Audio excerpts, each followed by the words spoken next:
situation in Mauritania is desperate, Commander. A famine has broken out here, and corrupt rebels in the area are exploiting the situation for political gain. In the past year, these rebels have risen to challenge the legitimate government, but they've been unable to garner popular support. Until now.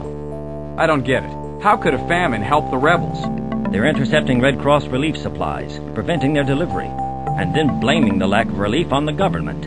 Come on, the people must know what's really going on. Remember, news spreads very slowly in Mauritania, and rebel propaganda has furthered the misinformation. The government must get relief through to the people, or the rebels will gain further support. Correction. We must get relief to the people, right? Exactly. There's an airstrip just north of the area. We'll escort a transport plane full of relief supplies to that strip. The Hercules will take off soon. We'll meet it on the way. Be ready to leave soon. All right, Commander, the C-130 pilot just reported in, and he's on his way to the meeting point. We'll rendezvous at about 20,000 feet, and continue on towards the runway to the southeast. Once we reach our destination, we'll do a pass over the capital, Nouakchott, and return to our base. Be on the lookout for enemy planes, since that Hercules is a sitting duck in the air. I don't expect the rebels to have much in the way of air power, though. It sounds almost too easy. In this job, there's no such thing as too easy. Come on, we've got a mission to fly.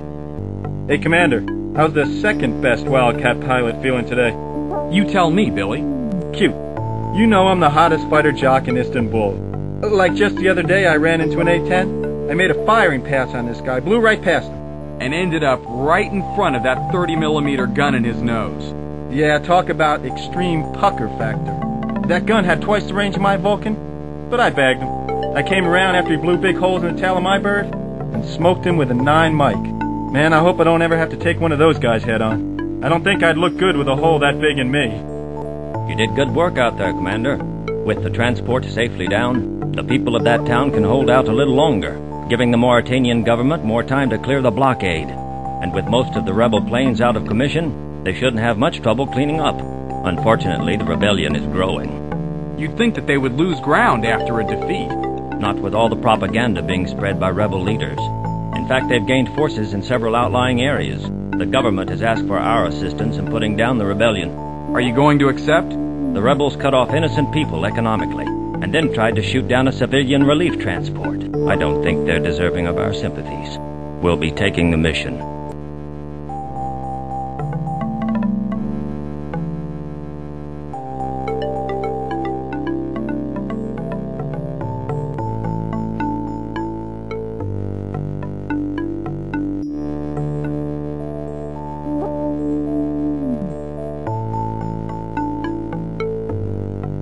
All right, Commander, here's how we'll handle it. Lyle and Janet will be making a deep strike on a new rebel base, while we'll be hitting a training base in the desert. On our first pass, try for AA and radar sites. Once we've got some breathing room, we'll go for any storage facilities, and their main headquarters. They've had enough time to fortify their positions, so watch for heavy ground fire on the approach, and watch for air patrols. That's all. What's the matter, Flyboy? A little bit of a surprise in the air shake you up? Shake me up? Not a chance. I just don't go for these unstable situations. You're telling me. And now Stern's ready to pack up and leave without our money. I don't know about you, but I don't do charity work. We may not be getting a check, but I'm sure we can find some suitable compensation. What's the deal, Commander?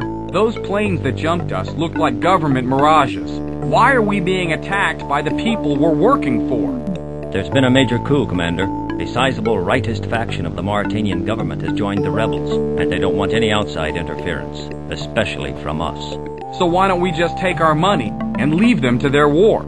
That's the problem. The isolationist groups have seized several key government properties, including the banks holding our escrow payment. We've got to cut our losses and leave before they come after us. So we bombed that base for nothing? And we wasted ordnance on that outpost, too. I think leaving without our money is a bad idea, Stern. And letting them get away with this is an even worse one. We don't deal in revenge, Janet. Besides, we've still got the money from the escort mission, and nothing we could do would get that money back. We can't get it back, but we might be able to make a trade. All right, Commander. We're using your plan. Early this morning, Tex and I took out the ground defenses at a nearby base. Afterwards, Gwyn landed a C-130 carrying Janet and a team of commandos. to collect our payment.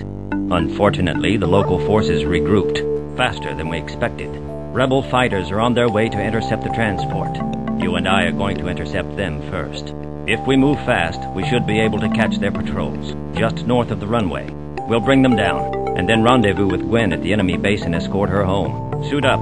We leave immediately. Well, Commander, thanks to your idea, we got our payment.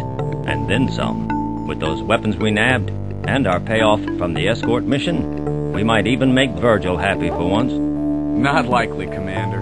Not likely. Anyhow, good thinking, son. Get yourself in that transport so we can head home.